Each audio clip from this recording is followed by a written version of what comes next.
If you watched the 2022 Oakland Supercross 250 main event, you may have heard a peculiar sound emanating from one of those bikes. A sound from yesteryear, something that may have triggered joy from deep within your gut. That was called a two-stroke, and the person you can thank for that is Gared Steinke.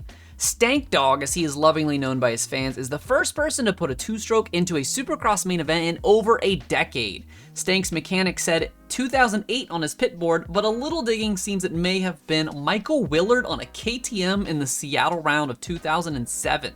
Either way, it's a huge accomplishment for anyone, even coming straight out of the heat race to do it. Overshadowed by this momentous accomplishment, however, was what went down immediately following his heat race transfer. Stank was fired up, lashing out on Instagram stories at PulpMX's Steve Matthes, Chris Kiefer, and even Jason Thomas about their comments last week about his ability and chances to put the smoker in the main. Oh, he's too fat, he's out of shape. Well, the 125 made it, Steve Matthes. You, Jason Thomas, give your sister her jeans back. You, Chris Kiefer, the 125 made it.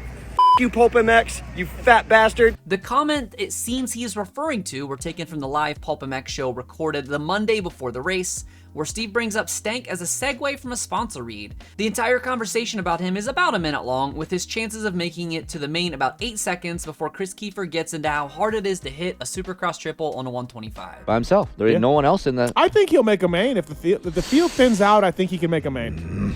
No? No. Dude, it took him so long to jump the triple before the finish line.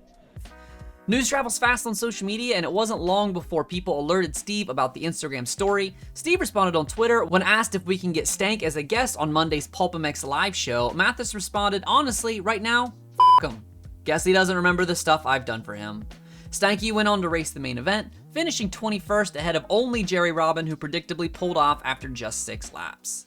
Obviously, this entire situation could be a work, as both the PulpMX crew and Stank himself know a little controversy usually leads to cash, and getting the community fired up over a little banter will pay off in the end. I left a link to the segment in the comments, so feel free to go back and watch episode 488 of the PulpMX show and let me know if you think that what was said there warranted Stank's reaction, or if this was another problem of telephone, he said, she said, with some poorly relayed and abbreviated version of the comments from the PulpMX show to Stank and him getting the wrong idea. Do you think there was really some bad beef brewing, or was it all just a work and we're gonna hear Stankdog on Monday's show? Let me know in the comments where you stand, and if you want a chance to win Adam Cianciarolo's front number plate from A1, still dirty and autographed by the man himself, consider joining the RotoMoto Patreon. Just $5 for the month gets you an entry for the plate, or step up to the insider tier to get a second entry, as well as a ton of useful tools if you are a PulpMX fantasy player. Thanks for watching RotoMoto. My name is Donnie. Keep it pinned to the weekend.